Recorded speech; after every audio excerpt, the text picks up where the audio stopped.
السلام عليكم ورحمة الله وبركاته. الحمد لله نحمده ونستعينه ونستغفره ونؤمن به ونتوكل عليه ونعوذ بالله من شرور أنفسنا ومن سيئات أعمالنا. من يهده الله فلا مضل له ومن يضلله فلا هادي له. وأشهد أن لا إله إلا الله وحده لا شريك له وأشهد أن محمدا عبده ورسوله أما بعد. فقد قال الله تعالى في محكم تنزيله العظيم والفرقان المجيد: أعوذ بالله من الشيطان الرجيم، بسم الله الرحمن الرحيم. والمؤمنون والمؤمنات بعضهم أولياء بعض. கண்ணியத்திற்குரிய எல்லாம் உள்ள அல்லாஹு ஜல்லஷான தாலாவின் நல்லடியார்களே, எனதருமை சகோதர சகோதரிகளே, அல்லாஹு ரப்புல் ஆலமீன் நமக்கு அருளி இருக்கும் தீனுல் இஸ்லாத்தை அதன் தூய்மையான வடிவில் அறிந்து அதன் அடிப்படையில் நம்முடைய வாழ்வை அமைத்துக் கொள்ள வேண்டும் என்ற உயர்ந்த ஒரு நோக்கத்திலே இளைஞர்களும் மீடியாவும் என்ற ஒரு தலைப்பின் கீழ் அல்லாஹும் அல்லாஹுடைய தூதர் ரசூலுல்லாஹி ஸல்லல்லாஹு அலைஹி வஸல்லம் அவர்கள் நமக்கு செய்திருக்கக்கூடிய சில உபதேசங்களை இன்றைய தினம் நாம் அறிந்து கொள்ளவிருக்கின்றோம். அல்லாஹு ரப்புல் ஆலமீன் தனது திருமறையிலே சூரத்து தௌபா 9வது அத்தியாயத்தின் 71வது வசனத்தில மூமின்களாக இருக்கக்கூடிய ஆளும் பெண்களும் ஒருவர் மற்றவருக்கு உற்ற தோழர்கள் என்று சொல்லுகின்றான். இப்போ இந்த உற்ற தோழர்கள் என்று சொன்னால் ஒருவர் மற்றவர் மீது சில உரிமைகளும் சில பொறுப்புகளும் அவர்களிடையே இருக்கும். அப்ப இந்த வசனத்தை அல்லாஹ் சுப்ஹானஹு வ தஆலா சொல்லும் பொழுது இதற்கு முன்னால் வாழ்ந்த ஒரு சமுதாய மக்களை நினைவு கூர்ந்து அவர்கள் செய்த தவறுகளை சுட்டி காட்டி அதற்கு பிறகு இந்த உபதேசத்தை இந்த உலக முஸ்லிம்களுக்கு அல்லாஹ் சுப்ஹானஹு வ தஆலா செய்து காட்டுகின்றான். 9வது அத்தியாயம் சூரத்து தௌபாவுல 69வது வசனத்துல அல்லாஹ் தஆலா சொல்லி காட்டுகின்றான்: கல்லதீன மின் கபலிக்கும், நீங்கள் முன் சென்றவர்களை போன்றவர்களே இருக்கின்றீர்களே என்று அல்லாஹ் கேட்கிறான். அப்படி என்ன முன் சென்றவர்களை போல் இருக்கின்றோம்? முன் சென்றவர்கள் செய்த தவறு என்ன? முன் சென்றவர்கள் சரியான வாழ்க்கை திட்டம் வாழ்ந்திருந்தால் உங்களை ஒரு சமுதாயமாக கொண்டு வர வேண்டிய அவசியமே இல்லை. உதாரணத்திற்கு மூசா அலைஹிஸ்ஸலாம் அவர்களுக்கு அல்லாஹ் சுப்ஹானஹு வ தஆலா வேதத்தை கொடுத்திருந்தான். அந்த வேதம் இறை வேதம் தான், தௌராத் என்று அதற்கு பெயர். அப்ப அந்த வேதத்தின்படி, அந்த தூதரின் கூற்றின்படி அந்த மக்கள் வாழ்ந்து கொண்டிருந்தால் இன்னொரு வேதத்தையோ தூதரையோ கொண்டு வர வேண்டிய அவசியம் அல்லாஹ்வுக்கு இருந்திருக்காது. அப்ப அந்த மக்கள் என்ன செய்கின்றார்கள்? அந்த தூதருக்கு மாறு செய்கின்றார்கள். அப்புறம் என்ன செய்கின்றார்கள்? வேதத்தில் மாற்றம் செய்கின்றார்கள். கூடும் என்பதை கூடாது என்பதும், கூடாது என்பதை கூடும் என்று. இப்ப நீங்க உதாரணத்துக்கு பாத்தீங்கன்னு சொன்னா, முறையான ஒரு வேதம் இல்லாத மக்கள், இந்துக்கள், அவங்களுக்கு வேதம் இருக்குன்னு சொல்லிக்கிறாங்க. ஆனா என்ன வேதம் இருக்குது? முறையான ஒரு வேதம் கிடையாது. ஒரு குரூப் சரி காணுவது, இன்னொரு குரூப் தவறுன்னு சொல்லுவோம். அவங்க முஸ்லீம்களே அப்படி இருக்கிறாங்களே, மக்கள்ல இருப்பாங்க, சட்டத்துல இருக்காது. முஸ்லீம்களில் இந்த கூட்டத்திற்கு மது ஹலால் சொல்ல முடியுமா? முஸ்லீம்கள்ல இவங்களுக்கு வட்டி ஹலால் சொல்ல முடியுமா? முடியாது. யாராக இருந்தாலும் மது ஹராம்னா ஹராம் தான். அப்ப அல்லாஹ் சுப்ஹானஹு வ தஆலா இப்படியும் குர்ஆன்ல ஒரு இடத்துல சொல்லி காட்டுகின்றான்: யூதர்களுக்கு கொழுப்பை நாம் ஹராமாக்கி இருந்தோம், அதை அவர்கள் விற்று காசாக்கி கொண்டிருந்தார்கள். அப்ப இதுல எவ்வளவு படிப்பினை இருக்கின்றது. எந்த ஒரு பொருள் நமக்கு ஹராமா இருக்கிறது, நம்ம சாப்பிடாம இருந்தா மட்டும் பத்தாது, நாம பயன்படுத்தாம இருந்தா மட்டும் பத்தாது, நம்ம விற்கவும் கூடாது, விற்று காசாக்க கூடாது. அப்ப கொழுப்பு நாம தானே சாப்பிடக்கூடாது, வித்து காசாக்குனாங்க. அதை அல்லாஹ் கண்டிக்கின்றான். கண்டித்ததோடு மட்டுமல்லாமல் அதை நமக்கு சுட்டி காட்டுகின்றான். இப்படித்தான் இந்த வசனத்துல அல்லாஹ் சொல்லி காட்டுகின்றான்: கல்லதீன மின் கபலிக்கும். என்னப்பா, அந்த சமுதாயம் மாதிரி நீங்களும் இருக்கின்றீங்க. உங்களுக்கு முன்னிருந்த சமுதாயவர்கள் அவர்கள் ஆற்றல் பெற்றவர்களாக இருந்தார்கள். அல்லாஹ் முதல்ல சுட்டி காட்டுறான். அவர்களுக்கு ஒரு ஆற்றல் இருந்தது, அதிகமான பொருட்களை பெற்றவர்களாக இருந்தார்கள், பணக்காரர்களாக இருந்தாங்க. அந்த காலத்துல எப்படி பணக்காரனா? அந்த காலத்துல இருக்கக்கூடிய வசதிகள் அவன் பணக்காரன், அந்த காலத்துல இருக்கக்கூடிய வசதிகள் அவன் ஆற்றல் பெற்றவன். அதே போல அவர்கள் பல வழி தோன்றல்களை உடையவர்களாகவும் இருந்தார்கள், சந்ததிகள் இருந்ததுன்னு சொல்றோம். அப்ப அல்லாஹ் சுப்ஹானஹு வ தஆலா ஒரு மனிதனுக்கு கொடுக்கக்கூடிய ஆற்றல், அவனுக்கு கொடுக்கக்கூடிய பொருளாதாரம், அவனுக்கு கொடுக்கக்கூடிய வாரிசு, வழித்தோன்றர்கள், இதையெல்லாம் அல்லாஹ் தன்னுடைய புறத்திலிருந்து கொடுத்ததாக சொல்லி காட்டி சுட்டிக்காட்டி இப்படிப்பட்டவர்களுக்கு அவர்களுக்கு உரிய ஒரு பங்கு, அந்த காலகட்டம், வாழக்கூடிய காலகட்டம், ஒரு மனிதன் இந்த உலகத்துல ஒரு மனிதன் இந்த உலகத்துல பிறக்கிறான்னு சொன்னா அவனுக்கு அல்லாஹ் என்ன செய்வான், ஒரு குறிப்பிட்ட ஆண்டு காலம் அவன் வாழ வேண்டும். ஒரு மனிதன் 60 ஆண்டு காலம் வாழ வேண்டும், 50 ஆண்டு காலம் வாழ வேண்டும் சொன்னா அது அவனுடைய பங்கு. அவன் இந்த உலகத்துல வாழ்வான், அதை யாராலும் தடுக்க முடியாது. அப்ப இப்படிப்பட்ட முன் சென்றவர்கள் தமக்குரிய பங்கை அனுபவித்தது போன்று நீங்களும் வீண் விவாதங்களில் ஈடுபடுவதும், நீங்கள் அவர்கள் செய்த செயல்களை போல் உங்களுடைய செயல்களை ஆக்கிக் கொள்ளாதீர்கள். அப்படி ஆக்கினா என்ன ஆகும், அவர்களுடைய செயல்கள் இம்மையிலும் வீணாகிவிட்டது, மறுமையிலும் வீணாகிவிட்டதுங்கிற அல்லாஹ் சுப்ஹானஹு வ தஆலா சூரத்து தௌபாவுல 69வது வசனத்துல முதல்ல நம்மளை பார்த்து அல்லாஹ் கேள்வி கேட்கின்றான், நீங்கள் முன் சென்ற சமுதாயத்தை போல இருக்கின்றீர்களே. அதுக்குதான் நபி ஸல்லல்லாஹு அலைஹி வஸல்லம் பல இடத்துல யூதர்களுக்கு மாறு செய்யுங்கள் என்று நபி ஸல்லல்லாஹு அலைஹி வஸல்லம் சொல்லுவாங்க. அதுக்காக எல்லாத்துலயும் நம்ம மாற்றம் செஞ்சுட்டு இருக்க முடியாது. யூதன் வலதுக்கு இலை சாப்பிடறோம், நம்ம இலை சாப்பிட முடியும்? அப்படி அர்த்தம் இல்லை. எந்த இடத்துல நபி ஸல்லல்லாஹு அலைஹி வஸல்லம் சுட்டி காட்டினாங்களோ அந்த இடத்துல நீங்க மாற்றம் செய்து கொள்ளுங்கள். அவர்களை போல் நீங்கள் ஆகிவிடாதீர்கள். முன் சென்ற சமுதாயத்தை போல் நீங்கள் இருக்கிறீர்களே என்று அல்லாஹ் ஏன் சொல்கிறான்னு சொன்னா, உங்களுடைய செயல்கள் இம்மையிலும் வீணாகின்றது, மறுமையிலும் வீணாகின்றது. அப்ப நம்முடைய நேரத்தை அல்லாஹ் சுட்டி காட்டுகின்றான், நம்முடைய காலத்தை அல்லாஹ் சுட்டி காட்டுகின்றான், நம்முடைய செயல்களை அல்லாஹ் சுட்டி காட்டுகின்றான். சொல்லிட்டு சொல்றான், உலைக ஹுமுல் காசிரூன், அவர்கள் நஷ்டவாளிகள்ங்கிறான். யாரு நஷ்டவாளி? அல்லாஹ்வின் புறத்திலிருந்து ஆற்றல் கிடைத்தது, அல்லாஹ்வின் புறத்திலிருந்து பொருளாதாரம் கிடைத்தது, அல்லாஹ்வின் புறத்திலிருந்து அவர்களுக்கு வழித்தோன்றர்கள் சந்ததிகள் இருந்தார்கள், நல்ல முறையில் செல்வ செழிப்போடு இந்த உலகத்தில் வாழ்ந்து கொண்டிருந்தார்கள். அந்த கூட்டத்தை பார்த்து சொல்றான், அந்த மாதிரி நீங்கள் ஆகிவிடாதீர்கள். அப்படி ஆனீங்கன்னு சொன்னா அவர்களை போல் நீங்களும் நஷ்டவாளிகளா ஆயிடுவீங்க. அவருடைய எந்த செயலும் இந்த உலகத்துக்கு பயனளிக்கல, அவருடைய எந்த செயலும் மறுமைக்கு பயனளிக்கல. அப்ப இதுதான் நம்ம சிந்தித்து பார்க்கணும். நாம செய்து கொண்டிருக்கக்கூடிய செயல்கள் இந்த உலகத்திற்கு பலனளிக்கக்கூடியதா? இன்றைய சோசியல் மீடியாவுல இளைஞர்கள் அதிகமாக பங்கு கொண்டிருப்பதை பார்க்கின்றோம். அதிலும் குறிப்பாக முஸ்லிம்களுடைய சதவீதம் அதிகரித்திருப்பதை நாம பார்க்கிறோம்.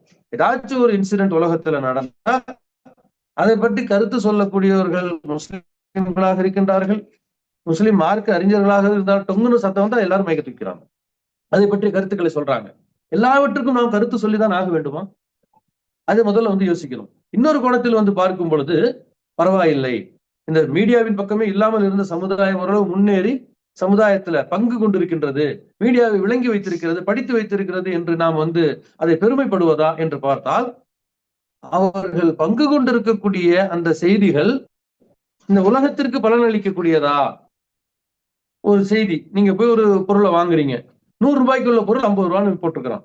நீங்க உடனே ஒரு 4 பேருக்கு செய்தி அனுப்புறீங்க. உண்மையிலே இது ஒரு நன்மை. அந்த பொருளை பயன்படுத்தக்கூடியவர்கள் அங்க போய் வாங்கினா அவங்களுக்கு 50% லாபம் கிடைக்கும். இதனால உங்களுடைய அந்த ஷேர் செய்யறது, நீங்க சொல்றது தப்பு கிடையாது. ஏன் இந்த உலகத்துல சிலருக்கு நீங்கள் நன்மையை ஏற்படுத்தி கொடுக்கின்றீர்கள். அல்லது இன்னொரு செய்தியை நீங்க போடுறீங்க, அது உங்களுடைய மறுமைக்கு பலனளிக்கக்கூடியதா இருக்கணும். ஆனா இந்த ரெண்டுமே இல்லாம, எந்த விதமான நன்மைகளும் இல்லாமல் தீமைகளும் இல்லாமல் கேள்விப்பட்ட செய்திகளை நாம பரப்புவது, கேள்விப்பட்ட செய்திகளை நம்புவது, இப்படிப்பட்ட செயல்களிலே இன்று இளைஞர்களாக இருக்கக்கூடிய ஆண்களாக இருக்கட்டும், பெண்களாக இருக்கட்டும், இது மட்டும் அல்லாமல் இதையும் கடந்து பொழுதுபோக்கு அம்சங்கள் என்ற அடிப்படையில இந்த பொது வலைதளங்களில அவர்கள் ஆடல் பாடல் கச்சேரி என்று டப்பாங்குத்து டான்ஸ் வரை அவர்கள் போடுவதை பார்க்கின்றோம். அது இஸ்லாமிய அடையாளங்களோடு அவர்கள் செய்து கொண்டிருப்பதுதான் நமக்கு வேதனையாக. அப்ப அடையாளம் இல்லாமல் செய்யலாமான்னு கேட்டா, அடையாளம் இல்லாமல் செய்யும் பொழுது நீங்கள் அடையாளப்படுத்தப்பட மாட்டீர்கள். அப்பொழுதும் தண்டனை உங்களுக்கு உண்டு. தாடி வைத்துக் கொண்டு ஒருவர் தவறு செய்தாலும், தொப்பி வைத்துக் கொண்டு ஒரு தவறு செய்தாலும், இது இல்லாமல் தவறு செய்தாலும் தண்டனை அவருக்கு உரியதுதான். ஆனால் பார்க்கக்கூடிய மக்கள் என்ன சொல்ல மாட்டார்கள்? இவன் ஒரு முஸ்லீம் என்று சொல்ல மாட்டார்கள். பொதுவான ஒரு மனிதனாக அவன் இனம் காட்டப்படுவான். அப்போ ஒரு முஸ்லிமாக இருந்து கொண்டு ஒருவன் செய்யக்கூடிய ஒரு நற்செயல் என்ன செய்கிறது என்று சொன்னால், அல்லாஹுவையும் அல்லாஹுடைய தூதரையும் பெருமைப்படுத்துகின்றது. அல்லாஹுக்கும் அல்லாஹுடைய தூதரும் கண்ணியத்தை பெற்று தருகின்றது. இந்த இஸ்லாமிய மார்க்கத்திற்கு அது ஒரு அட்ரஸாக இருக்கின்றது, ஒரு அடையாளமாக இருக்கின்றது. அதே நேரத்தில் அவன் செய்யக்கூடிய தீய காரியங்களும் அது போலத்தான். ஒரு முஸ்லீம் பாருங்க தண்ணி அடிச்சுட்டு கிடக்கிறான் என்று சொல்லுவதை நாம் பார்க்கின்றோம். அப்ப அந்த மக்கள் என்ன நினைக்கிறாங்க? ஒரு முஸ்லீம்னா தண்ணி அடிக்க மாட்டான் என்ற ஒரு நம்பிக்கை வச்சிருக்கிறாங்களா இல்லையா? ஏதோ அல்லாஹ் கேட்கிறான், கல்லதீனம் கபிலிக்கும், முன் சென்ற சமுதாயத்தை போல நீ ஆயிட்டியப்பா, அப்படி வாழ்க்கைக்கு ஒரு திட்டத்தை நான் உனக்கு கொடுக்கவில்லை. அல்லாஹ் சொல்றான், உங்களுக்கு கொடுக்கப்பட்ட வாழ்க்கை திட்டம் அப்படியா செய்திருக்கின்றது என்று சொல்லிவிட்டு அல்லாஹ் தஆலா எச்சரிக்கின்றான். தமக்கு முன் சென்றவர்களான நூஹுடைய சமுதாயம், ஆது மற்றும் சமூது கூட்டத்தினர், இப்ராஹிமுடைய சமூகத்தினர், மதியன் வாசிகள் மற்றும் தலைகீழாக புரட்டப்பட்ட ஊர்கள் எது எதுன்னு நமக்கு தெரியாது. அல்லாஹ் இப்படி சொல்லி காட்டுறான். 1400 வருடங்களுக்கு முன்னால இறக்கி வரப்பட்ட குரான்ல அல்லாஹ் சொல்லி காட்டுகின்றான். சூரத்து தௌபா 9வது அத்தியாயத்தின் 70வது வசனத்துல தமக்கு முன் சென்ற சமுதாயங்களை அல்லாஹ் பட்டியலிடுகின்றான். ஒன்னு நூஹுடைய சமுதாயம், நம்ம எல்லாருக்கும் தெரியும். நூஹுடைய சமுதாயத்தை அல்லாஹ் என்ன செய்தான்? அழித்தான். ஆது மற்றும் சமூதுடைய கூட்டத்தாரை அல்லாஹு தாலா அவர்களுக்கு பெரும் தண்டனையை கொடுத்தான். இப்ராஹிமுடைய சமூகத்தினரும் தண்டனைக்கு உள்ளாக்கப்பட்டார்கள். மதியன்வாசிகள் மற்றும் தலைகீழாக புரட்டப்பட்ட ஊர்கள் ஆகியோரின் வரலாறு இவர்களுக்கு கிடைக்கவில்லையா அப்படின்னு அல்லாஹ் கேட்கிறான். எந்த அளவிற்கு அல்லாஹ் சுப்ஹானஹு வ தஆலா கடந்த காலத்துல இந்த சமுதாயங்களை குர்ஆன்ல சொல்லப்பட்ட வரலாறுகளை எடுத்து படித்ததெல்லாம் படிக்கிறோம். குர்ஆன்ல எதெல்லாம் வரலாறுகள் சொல்லப்பட்டிருக்கின்றதோ அந்த வரலாறுகளை நாம் படிக்க வேண்டும், அந்த சரித்திரங்களை நாம் படிக்க வேண்டும். அதில் ஏராளமான படிப்பினைகள் நமக்கு இருக்கின்றது. ஒவ்வொரு கூட்டத்தாரும் அழிக்கப்பட்டிருக்கிறார்கள் என்று சொன்னால் அவங்க எல்லாம் ஒவ்வொரு கோணத்துல தவறு இழைத்திருக்கின்றார்கள். இணை வைத்த கூட்டம், அளவை நிறுவையிலே மோசடி செய்த கூட்டம், மக்களுக்கு இன்னல்களை கொடுத்த கூட்டம் என்று சொல்லி அல்லாஹ் சுப்ஹானஹு வ தஆலா ஒரு கூட்டத்தாரை அழித்தான் என்று சொன்னால் அவர்கள் மிகப்பெரிய ஒரு தீமையை செய்திருக்கின்றார்கள். அதிலிருந்து நமக்கு அல்லாஹ் படிப்பினையை சொல்லி காட்டுறான். இப்படிப்பட்ட செயலை நீ செஞ்சிடாத, எச்சரிக்கை தானே இது. அப்போ அவர்களுடைய தூதர்கள் தெளிவான சான்றுகளை அவர்களுக்கு கொண்டு வந்தார்கள். உலகத்துல பல இடங்கள்ல தவறு நடக்குது, பல இடத்துல தவறு நடக்குது. அல்லாஹ் அதை சொல்லி காட்டல, ஆனா இங்க சொல்லி காட்டுறான். நூஹு கூட்டம் தவறு செய்தார்கள், நூஹை நாம் அனுப்பி வைத்தோம், நம்முடைய வேதத்தையும் அவருக்கு கொடுத்தோம். ஆது மற்றும் சமுதாயத்திற்கு எல்லா செல்வ செழிப்புகளையும் கொடுத்திருந்தோம், அவர்களுக்கும் நம்முடைய தூதர்களை அனுப்பி வைத்திருந்தோம். மதியன்வாசிகளுக்கு தூதர்களை, மதியன்வாசிகளை பத்தி நீங்க எடுத்து படிச்சீங்கன்னா வரலாறு மாஷா அல்லாஹ் அவ்வளவு ஒரு சிறப்பான ஒரு செழிப்பான வாழ்க்கை அந்த மக்களுக்கு அல்லாஹ் தஆலா கொடுத்திருந்தான். ஷுவைப் என்ற ஒரு தூதரை அவர்களுக்கு அனுப்பியிருந்தான். அவங்க போய் என்ன செய்தாங்க? உங்களுக்கு எல்லாம் இவ்வளவு செல்வத்தை கொடுத்திருக்கிறான், மிகப்பெரிய வியாபாரிகளாக இருக்கிறீங்க, நல்ல ஒரு செல்வ பின்ன நீங்க அளவை இடவையில மோசடி செய்றீங்க அப்படின்னு கேட்கறது எல்லாம் இங்க சொல்லி காட்டுறான். தெளிவான சான்றுகளை அவர்களுடைய தூதர்கள் அவர்களிடம் கொண்டு வந்தார்கள். எனவே அல்லாஹ் அவர்களுக்கு தீங்கிழைக்கவில்லை, மாறாக அவர்கள் தமக்கு தாமே தீங்கிழைத்துக் கொண்டார்கள். எந்த ஒரு சமுதாயத்திற்கு அல்லாஹ் தூதரை அனுப்பி வேதத்தையும் அனுப்பி அவர்களுக்கு உபதேசமும் செய்து விட்டால் அல்லாஹ் அவர்களுக்கு நன்மை செய்து விட்டான். அதை கேட்டுக்கிட்டு, அதை வாங்கி வச்சுக்கிட்டு, அதை படிச்சுக்கிட்டு, அதன் மூலம் வழி நடக்காமல் தன்னுடைய இஷ்டத்திற்கு தன்னுடைய வாழ்வை அமைத்துக் கொண்டவர்களை பார்த்து அல்லாஹ் சொல்லி காட்டுகின்றான், அவர்கள் தமக்கு தாமே தீங்கிழைத்துக் கொண்டார்கள் என்று சொல்லிவிட்டுதான் அல்லாஹ் சுப்ஹானஹு வ தஆலா இந்த 71வது வசனத்தை நம் அனைவருக்கும் ஒரு உபதேசமாக சொல்லி காட்டுறான். 69வது வசனத்துல கடந்த சமுதாயத்தில் இருந்த மக்களை நீங்க ஆகிடாதீங்க, அவங்களுக்கு எல்லா விதமான செல்வ செழிப்புகளையும் நாம கொடுத்திருந்தோம், இருந்தும் அவர்கள் தங்களுடைய செயல்களின் மூலம் இம்மைக்கும் நன்மையை சம்பாதித்துக் கொள்ளவில்லை, மறுமைக்கும் நன்மையை சேகரித்துக் கொள்ளவில்லை. அவங்க அந்த பொருளாதாரத்தை, காசு பணத்தை வச்சு நல்லா வாழ்ந்தாங்க. வாழ்வதற்கு அவர்களுக்கு அனுமதிக்கப்பட்டாலும் அவருடைய செயல்கள் ஒன்று இம்மைக்கு பயனளிக்க வேண்டும் அல்லது மறுமைக்கு பயனளிக்க வேண்டும் என்பதுதான் அல்லாஹ் இங்க நமக்கு குறித்த இடத்துல சுட்டி காட்டக்கூடிய ஒரு விஷயம். அதை சொல்லிவிட்டு முற்காலத்தில் வாழ்ந்த சமுதாய மக்களுக்கு யார் யாருக்கெல்லாம் அல்லாஹ் தூதர்களை அனுப்பினான் அவர்களின் அந்த சமுதாயத்தின் பெயரையும் சுட்டி காட்டிட்டு 71வது வசனத்தில் அல்லாஹ் சொல்லி காட்டுகின்றான், வல் முஃமினூன வல் முஃமினாத் பஅதுஹும் அவுலியாஉ பஅத். ஆனா நீங்கள் இருக்கின்றீர்களே, இந்த முஹம்மது நபி ஸல்லல்லாஹு அலைஹி வஸல்லமுடைய சமூகத்தார் நீங்கள் இருக்கின்றீர்களே, நீங்கள் மூமின்கள், உங்களுக்கு ஒரு கடமை இருக்கின்றது. மூமினான ஆண்களும் மூமினான பெண்களும் ஒருவர் மற்றவருக்கு உற்ற தோழர்கள். பஅதுஹும் அவுலியாஉ பஅத் யஅமுரூன பில் மாரூஃப் வ யன்ஹவுன அனில் முன்கர். ஒருவர் மற்றவருக்கு உற்ற தோழர்னா என்ன அர்த்தம்? நன்மையை ஏவனும் தீமையை தடுக்கணும். நான் எனக்கு இவரை நண்பராக வைத்திருக்கிறேன், இவர் ஒரு தவறு செய்கிறார், கண்டுக்காம நான் போறேன், இதை அல்லாஹ் கண்டிக்கின்றான். நீ ஒரு மூமின், அவர் ஒரு மூமின், அவர் ஒரு தவறு செய்கின்றார், நீ அதை சுட்டி காட்ட வேண்டும். அவர் திருந்துவதற்கு நீ வகை செய்ய வேண்டும், அவருக்காக அல்லாஹ்விடத்துல பிரார்த்தனை செய்ய வேண்டும். இதை கொண்டு போய் இவர் செய்யக்கூடிய தவறு நான் இவர்கிட்ட சொல்ல மாட்டேன், ஊரெல்லாம் போய் பரப்புவார். இதனால என்ன நன்மை? சிந்திச்சு பாருங்க. ஒருவர் செய்யக்கூடிய தவறை அவருக்கு நாம் சுட்டி காட்டாமல் ஊர் உலகம் எல்லாம் போய் சொல்றதுனால என்ன நன்மை? எந்த நன்மையும் கிடையாது. அப்ப அவர்களுக்கு சொல்லுங்கள். ஒரு கூட்டத்தார் தவறு இழைக்கின்றார்கள் என்று சொன்னால் உடனே நபி ஸல்லல்லாஹு அலைஹி வஸல்லம் விரைந்து அவருக்கு உபதேசம் செய்வார்கள். ஒரு ஹதீஸ் எடுத்து பார்க்கின்றோம். அல்லாஹ்வுடைய தூதர் ரசூலுல்லாஹி ஸல்லல்லாஹு அலைஹி வஸல்லம் தங்களுடைய ஆடை இழுபட தரையில நபி ஸல்லல்லாஹு அலைஹி வஸல்லம் ஆடை எப்போதும் படாது, தரையில் ஆடை இழுபட விரைந்து வந்தார்கள். அந்த அளவுக்கு அந்த ஆடை மீது கவனம் இல்லாமல் வர்றாங்க, கோபமாக வர்றாங்க. மக்களை ஒன்று திரட்டுகின்றார்கள். மக்கள் எல்லாம் ஒன்று கூடுறாங்க. என்ன சொல்ல போறாங்க? என்ன சொல்றாங்க? கூடி வச்சுட்டு சொல்றாங்க, நாவினால் ஈமான் கொண்டு உள்ளத்தில் ஈமானின் வேர் பிடிக்காத மக்களேங்கிறாங்க நபி ஸல்லல்லாஹு அலைஹி வஸல்லம். யாரை பார்த்து சொன்னாங்க? சஹாபாக்கள். சஹாபாக்கள் தானே அவ்வளவு நல்லவங்க, தொழுகுறாங்க, நோன்பு நோக்குறாங்க, இவ்வளவு பேச்சை கட்டு இஸ்லாத்துக்கு வந்து இருக்கிறாங்க, ஏதோ ஒரு தப்பு பண்றாங்க, பண்ணிட்டு போகட்டும், விசுவாசம் உள்ள. அவங்க என்ன தப்பு பண்ணாங்க? நம்ம இன்னைக்கு சாதாரணமா நினைக்கக்கூடிய தப்பு. ஆனா நபி ஸல்லல்லாஹு அலைஹி வஸல்லம் என்ன சொன்னாங்க?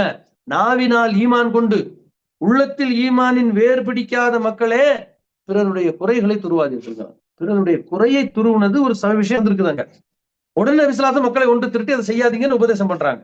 அப்போ ஒரு மூமின் இன்னொரு மூமின் மீது வைத்திருக்கக்கூடிய அக்கறையும் பற்றும் என்னவென்று சொன்னால், அங்கு ஒரு தவறு நிகழ்ந்தால் அதை உடனே சுட்டி காட்ட வேண்டும். இதை நீங்கள் செய்யாதீர்கள் என்று அவர்களுக்கு உபதேசம் செய்ய வேண்டும். அந்த உபதேசத்தை நபி ஸல்லல்லாஹு அலைஹி வஸல்லம் எப்படி சொல்றாங்க? நீங்கள் பிறருடைய குறையை துருவினால் அல்லாஹ் உங்களுடைய குறைகளை துருவான். அல்லாஹ் உங்களுடைய குறையை துருவினால் உங்களுடைய மானம் கப்பலேறிவிடும் என்று நபி ஸல்லல்லாஹு அலைஹி வஸல்லம் எச்சரிக்கிறாங்க. அப்ப அல்லாஹ் பார்த்து கொண்டிருக்க மாட்டான். ஒரு மூமினை நீங்கள் இழிவுபடுத்தினால், ஒரு மூமினை நீங்கள் குறை சொல்லிக் கொண்டிருந்தால் அதை அல்லாஹ் பார்த்து கொண்டிருக்க மாட்டான். ஏனென்றால் மூமின்கள் என்று சொன்னாலே அல்லாஹ்விடத்தில் அவர்கள் கண்ணியமானவர்கள், அல்லாஹ்விற்கு மிகவும் ஓப்பானவர்கள். அப்ப அவரிடத்தில் குறை இருந்தால் இங்க அல்லாஹ் சொல்லி காட்டுகின்றான், நீ ஒரு மூமின், அவரும் ஒரு மூமின், அவரிடத்துல ஒரு குறை இருக்கும், சொல்றதுனால நீ உயர்ந்தவன் கிடையாது, வேற ஒரு குறை உன்னிடத்துல இருக்கும். அப்ப அவர் உங்களுக்கு திருப்பி சொல்லுவார். இந்த சொல்லக்கூடிய கூட்டம் ஒன்று, கேட்கக்கூடிய கூட்டம் ஒன்று என்று இஸ்லாம் சொல்லவில்லை. நீங்கள் எனக்கு ஒன்று சொன்னால் நான் வேற ஒன்றை உங்களுக்கு சொல்வேன். உங்களுக்கு தெரியாது எனக்கு தெரிந்திருக்கும், எனக்கு தெரியாது உங்களுக்கு தெரிந்திருக்கும். இதுதான் உலகம். அப்போ இந்த மாதிரி தெரிந்தும் சில பேர் அறியாமையில் தவறு செய்து கொண்டிருப்பார்கள். அப்ப அல்லாஹ் சுப்ஹானஹு வ தஆலா இந்த வசனத்தை சொல்லி காட்டுகின்றான், மூமின்களாக இருக்கக்கூடிய ஆண்கள், மூமின்களாக இருக்கக்கூடிய பெண்கள் தங்களுடைய மூமின்களான சகோதர சகோதரிகளுக்கு உபதேசம் செய்து கொண்டே இருக்க வேண்டும். அது என்னவென்று சொன்னால், நன்மைகளை ஏவுவதும் தீமைகளை தடுப்பதும். அப்ப நன்மையான காரியத்தை இந்த சமுதாயம் செய்கிறது என்று சொன்னால் பரவாயில்லை, செய்யாமல் இருந்தால் அவர்களுக்கு செய்யும்படி நாம என்ன செய்யலாம்? உபதேசம் பண்ணலாம். செய்யாமல் இருக்கின்றார்கள் என்றால் செய்யுங்கள் என்று சொல்லலாம். தீமையான காரியங்களை செய்து கொண்டிருந்தால் அவர்களை நாம் எச்சரிக்கை செய்ய வேண்டும். எச்சரிக்கை செய்யவில்லை என்று சொன்னால் மறுமை நாளிலே அவர்கள் நமக்கு எதிராக சாட்சி சொல்லுவார்கள். மார்க்கத்திற்கு முரணான காரியத்தை ஒருத்தர் செய்யறாரு, நான் கண்ணு காணாம இருக்கிறேன், 2 பேரும் மொத்தமா போயிட்டோம். மறுமையில் அல்லாஹ் அவர்கிட்ட கேட்கிறான், உண்மையிலே அவருக்கு தப்புன்னு தெரியல, நம்ம நினைப்போம் அவருக்கு தெரியாதான்னு சொல்லிட்டு. நிறைய பேர் தெரியாதவர்கள் தான் அதிகம் உலகத்துல. தெரியாது, அறியாமல் அவங்க ஏதோ அப்படியே செஞ்சுக்கிட்டு இருப்பாங்க. போய் சொன்னா உடனே அவங்க பயந்து அந்த செயலை விட்டுருவாங்க. அப்ப அவர்கள் ஒரு இடத்துல எல்லாம் கேட்பான், ஏப்பா இந்த மாதிரியான காரியத்தை நீ செஞ்சுக்கிட்டு இருந்த என்று கேட்கும் பொழுது அவர்கள் சொல்லுவார்கள், எனக்கு இந்த காரியம் தவறு என்று தெரியாது. அப்ப அல்லாஹ் அதுக்கு பக்கத்துல இருந்து நம்மை பார்த்து கேட்பான், உனக்கு தெரியும் அல்லவா, நீ ஏன் அவருக்கு சுட்டி காட்டவில்லை என்று அல்லாஹ் கேட்பான். விசாரிக்காமல் இருக்க மாட்டான். எங்கேயோ ஒரு இடத்துல நடக்குது, அதை பத்தி அல்லாஹ் நம்மகிட்ட கேட்க மாட்டான். நம்ம சுற்றி இருக்கக்கூடியவர்கள், நம்முடைய அண்ணன் தம்பிகளாக நம்ம பழகி கொண்டு இருக்கக்கூடிய ஒரு இடத்துல அவரிடத்துல ஒரு மார்க்கத்திற்கு முரணான ஒரு செயல் இருக்கின்றது, தங்கத்துல ஒரு மோதிரத்தை அணிந்து கொண்டிருக்கிறார், தெரியாதவருக்கு மாலியா வீட்டுல கொடுத்தாங்கன்னு போட்டுட்டு இருப்பாரு சந்தோஷமா. அப்ப நாம தான் சொல்லணும், தங்கத்தை அல்லாஹ் ஹராமாக்கி இருக்கின்றான்.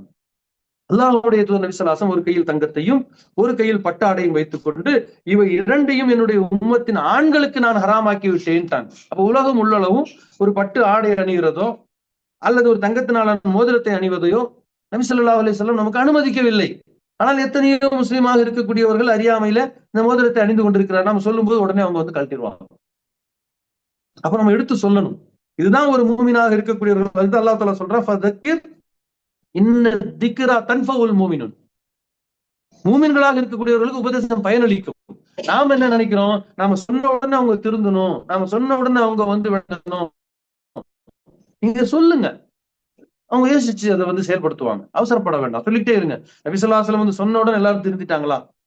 நபி ஸல்லல்லாஹு அலைஹி வஸல்லம் சொன்ன மாதத்துல எல்லாரும் இஸ்லாத்தை ஏத்துக்கிட்டாங்களா?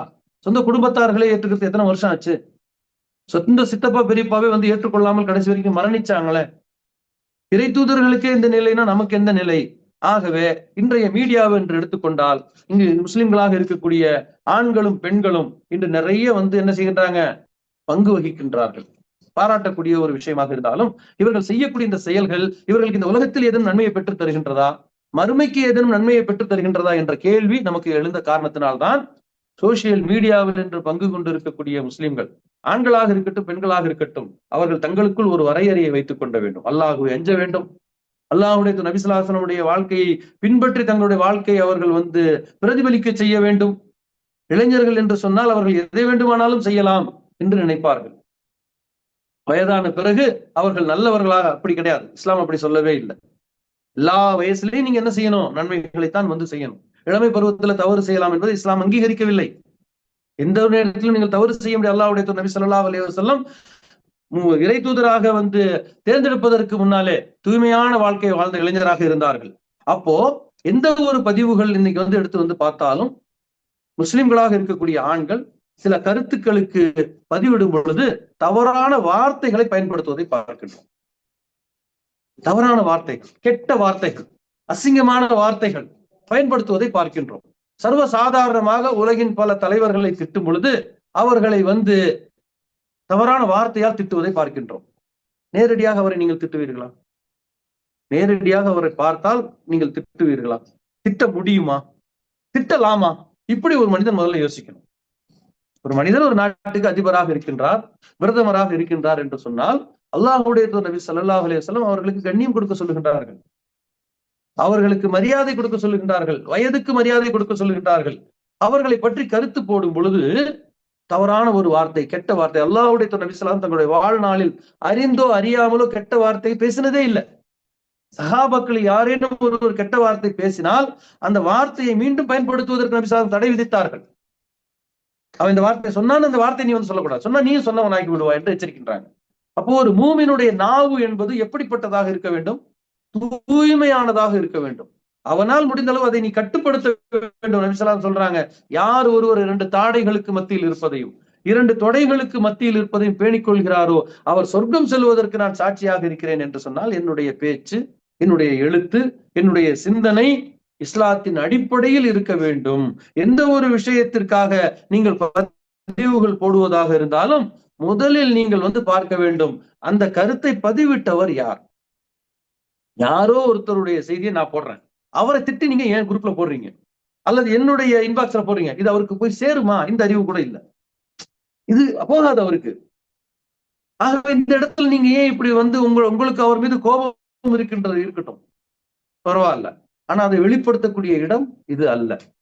ஆகவே பொதுவான ஒரு பதிவுகள் என்று விட்டால் முதல்ல அதை நீங்க என்ன செய்யணும், அதை பதிவிட்டவர் யார் என்று பார்க்க வேண்டும். அப்ப அந்த பதிவிட்டவர் சரியாக பதிவிட்டால் நீங்க அவருக்கு ஒரு லைக் கொடுங்க, இல்லாட்டி படிச்சுட்டு போயிட்டே இருங்க.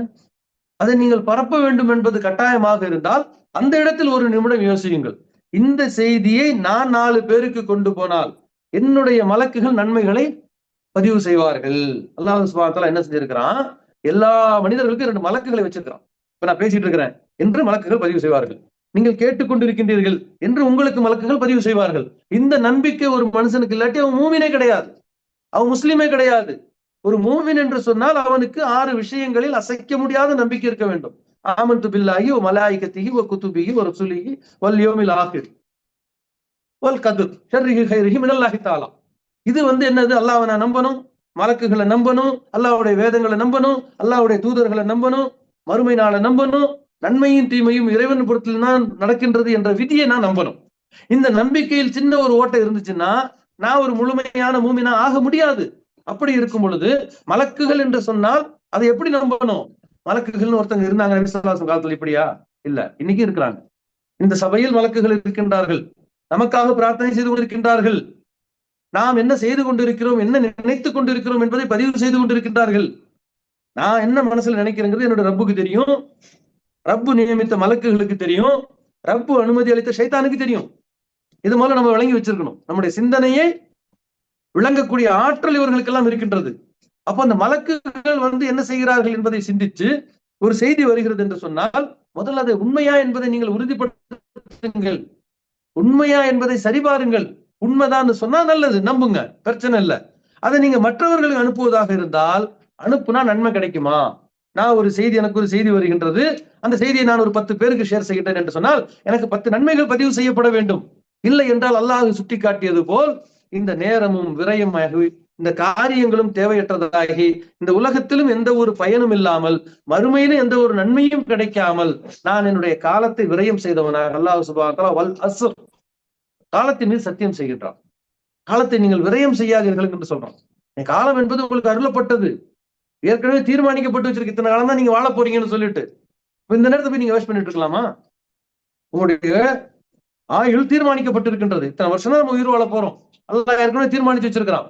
அப்ப மரணத்திற்கு முன் நாம நல்ல காரியங்களை செய்து நமக்கு நன்மைகளை சேகரிப்பதை விட்டுவிட்டு எந்த ஒரு நன்மையும் தராத காரியங்களிலே வீணானவற்றிலே நம்முடைய நேரத்தை நாம் செலவு செய்து கொண்டிருக்கிறோம் என்று சொன்னால் சோசியல் மீடியாவில் நம்முடைய பெயர் வர வேண்டும் அல்லது நம்முடைய முகம் காட்டப்பட வேண்டும் என்ற ஒரு ஆசை ஒரு மோகமாக இன்று மாறி இருப்பதனால்தான் பெண்கள் குறிப்பாக என்று பார்த்தோம்னு சொன்னா அவர்கள் தங்களுடைய ஆடையிலும் கட்டுப்பாடு இல்லாமல் முஸ்லிம்களாக இருந்து கொண்டே அவர்கள் தங்களுடைய அந்த சோசியல் மீடியாவில் ஒரு மோகம் அவருடைய முகம் காட்டப்பட வேண்டும் என்ற ஆசையில பல செய்திகளை பதிவிடுகின்றார்கள். ஆகவே எனது அருமை சகோதர சகோதரிகளை நீங்கள் சிந்தித்து பார்க்க வேண்டும்.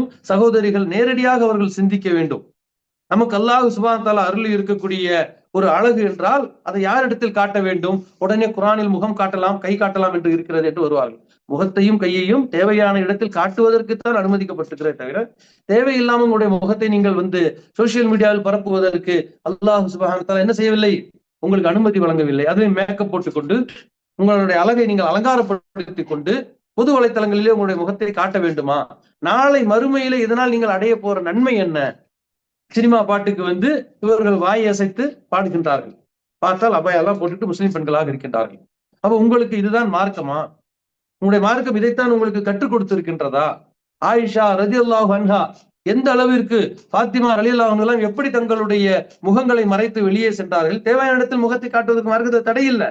ஆனா தேவையில்லாத இடங்களிலே உங்களுடைய முகத்தை நீங்கள் காட்டுவதோ உங்களுடைய குரல் வளத்தை நீங்கள் வெளியே காட்டுவதோ இஸ்லாத்துல உங்களுக்கு அனுமதிக்கப்படாத ஒரு செயல் என்பதை விளங்க வேண்டும். இப்படிப்பட்ட பெண்கள் தானாக அவர்கள் சேர்கின்றார்கள் என்று சொன்னால் நிச்சயமாக அவர்கள் குடும்பத்தில் இருக்கக்கூடியவர்களுக்கும் இந்த தகவல் தெரியும். ஒன்று, அந்த குடும்பத்திலே அந்த பெண்ணுடைய கணவன் இருக்க வேண்டும், இல்லை என்றால் சகோதரன் இருக்க வேண்டும், இல்லை என்றால் தந்தை இருக்க வேண்டும். அப்ப இந்த ஆண்களை பார்த்து அல்லாஹ் சுப்ஹானஹு வ தஆலா சொல்லி காட்டுகின்றான், யா அய்யுஹல்லதீன ஆமனு கூவு அன்ஃபுஸக்கும் அஹ்லிக்கும் நாரா. விசுவாசம் கொண்ட மக்களே, உங்களையும் உங்களுடைய குடும்பத்தாரையும் நரக நெருப்பிலிருந்து பாதுகாத்துக் கொள்ளுங்க. நரக நெருப்பிலிருந்து நாம மட்டும் தப்பிச்சா போதுமா? என்னுடைய குடும்பத்தையும் நான் பாதுகாக்க வேண்டும் என்று அல்லாஹ் சுப்ஹானஹு வ தஆலா நமக்கு எச்சரிக்கை செய்கின்றான், உபதேசம் செய்கின்றான். ஆகவே பெண்களாக இருக்கக்கூடிய பலர் இன்று என்ன செய்கின்றார்கள்? சோசியல் மீடியாவில் அவர்கள் தங்களுடைய முகத்தை காட்ட வேண்டும் என்று ஆசைப்படுகின்றார்கள். ஆகவே இதனால் எந்த ஒரு நன்மையும் இந்த உலகத்துல கிடையாது. உங்களுக்கு இதனால உங்களுக்கு என்ன கிடைக்க போகுது? மறுமையில என்ன நன்மை கிடைக்க போகுது? அல்லாஹ் தஆலா கேள்வியை தவிர என்ன கிடைக்க போகின்றது? இதுதான் அல்லாஹ் சொல்லி காட்டுகின்றான், கல்லதீன மின் கபிலிக்கும், கடந்த சமுதாயத்தை போலவே நீங்கள் இருக்கின்றீர்களே, உங்களுக்கு என்று வழங்கப்பட்ட குர்ஆன் எது அனுமதித்ததோ அதையல்லவா நீங்கள் செய்ய வேண்டும். உங்களுக்கு என்று ஒரு தூதர் வரவில்லையா? அவர் எப்படிப்பட்ட வாழ்க்கை முறையை பெண்களுக்கு கற்றுக் கொடுத்தார்கள்? ஃபாத்திமா ரலியல்லாஹு அன்ஹா ஒரு முறை வெளியே வரும் பொழுது நபி ஸல்லல்லாஹு அலைஹி வஸல்லம் அவர்கள் சந்திக்கின்றார்கள். சந்தித்து கேட்கின்றார்கள், எனது அருமை மகளே, என்ன காரணத்திற்காக நீங்கள் வெளியே சென்றீர்கள்? இப்ப காரணம் இல்லாமல் பெண்கள் வெளியே செல்வதை தவிர்க்க வேண்டும். அல்லாஹ்வுடைய தூதர் தன்னுடைய மகளை சந்தித்து கேட்கின்றார்கள், என்ன காரணத்திற்காக வந்தீர்கள்? இன்னார் இறந்து விட்டார் அல்லவா? அப்போ அந்த சமயத்துல ஒருத்தவங்க யாரோ வஃபாத் ஆயிருக்கிறாங்க அப்படின்னு நபி ஸல்லல்லாஹு அலைஹி வஸல்லம் அவங்க ஃபாத்திமா சொன்ன உடனே அவருடைய அடக்க ஸ்தலத்திற்கு நீ போனா யான்னு கேட்கிறாங்க. இல்லை, அவருடைய வீட்டிற்கு சென்று நான் ஆறுதல் கூறிவிட்டு வந்தேன். அடக்க ஸ்தலத்திற்கு நீங்கள் போகக்கூடாது என்று அப்ப தடைக்கு விதிக்கப்பட்டிருந்த நேரத்துல நீங்கள் கூடாது என்று கூறியிருப்பதை நான் பலமுறை கேட்டிருக்கிறேன்னு சொல்றாங்க. அப்ப இந்த அளவுக்கு தெளிவா இருந்தா அந்த பிள்ளைய விட்டணும்ல. சொந்த மகள் நபி ஸல்லல்லாஹு அலைஹி வஸல்லம் சொல்றாங்க, ஃபாத்திமாவே, அப்படின்னு அடக்க ஸ்தலத்துக்கு போயிருந்தால் உன் தந்தையின் பாட்டன் சொர்க்கம் செல்லும் வரை நீ செல்ல முடியாதுன்னு எச்சரிக்கிறாங்க. அப்போ ஒரு பெண் தேவையில்லாமல் வெளியே செல்வதை நபி ஸல்லல்லாஹு அலைஹி வஸல்லம் கண்டிக்கின்றார்கள். வெளியே எதற்காக போனாய் என்று சொந்த மகளிடத்திலே விசாரிக்கின்றார்கள். விசாரித்த பிறகும் ஒரு காரணத்தை சொல்லும் பொழுது இரையச்சத்தோடு அவர்கள் பதில் சொன்னாலும் மீண்டும் அங்கே அவர்களுக்கு எச்சரிக்கை செய்கின்றார்கள் என்று சொன்னால் ஒரு பெண்களை எவ்வாறு பாதுகாக்க வேண்டும், அவருடைய செயல்பாடுகளை எவ்வாறு அமைக்க வேண்டும், நரக நெருப்பில் இருந்து அவர்களை எவ்வாறு பாதுகாக்க வேண்டும் என்று அல்லாஹ்வுடைய தூதர் நபி ஸல்லல்லாஹு அலைஹி வஸல்லம் இப்படிப்பட்ட குடும்பத்தாரை உருவாக்கி நமக்கு அழகான முன்மாதிரியாக காட்டினார்கள்.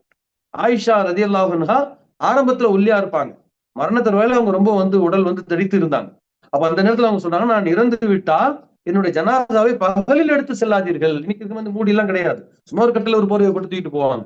அப்ப என்னுடைய உடலுடைய அந்த கனப்பரிமாணம் பிற மக்களுக்கு தெரியக்கூடாது என்பதனால் நீங்கள் இரவிலே என்னுடைய ஜனாசாவை கொண்டு சென்று அடக்குங்கள் என்று சொன்னார்கள். என்று சொன்னால் அவர்கள் எப்படி மார்க்கத்தை விளங்கி வைத்திருந்தார்கள் என்று நீங்கள் அபாயா அணிந்து கொண்டாலும் நீங்கள் ஆட்டம் போட்டு டான்ஸ் போட்டு பெண்கள் இன்னைக்கு நீங்க டிக்டாக்லயும் பேஸ்புக்லயும் பாட்டு கச்சேரி என்று போடுகின்றீர்களே, இப்படிப்பட்ட முஸ்லிம்களாக மூமின்களாக இருக்கக்கூடியவர்கள் இந்த செயலை செய்வதை பார்த்து விட்டு நாம் உபதேசம் செய்யாமல் இருக்க முடியுமா?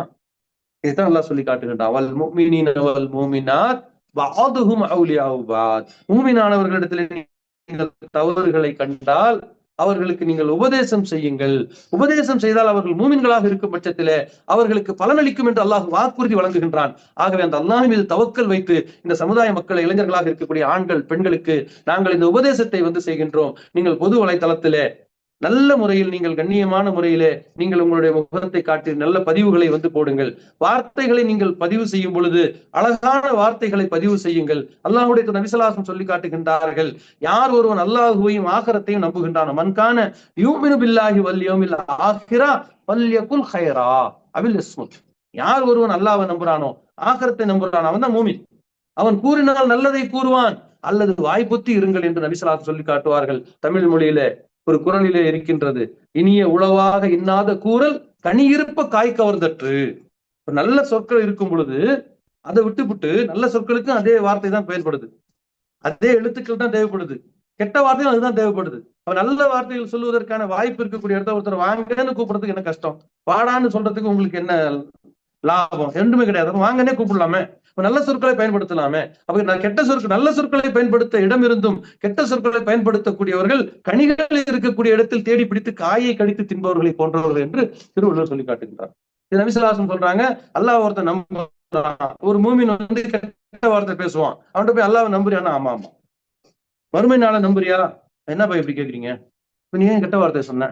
அதுக்கு இதுக்கு என்ன சம்பந்தம்? காரணம் தெரியாது.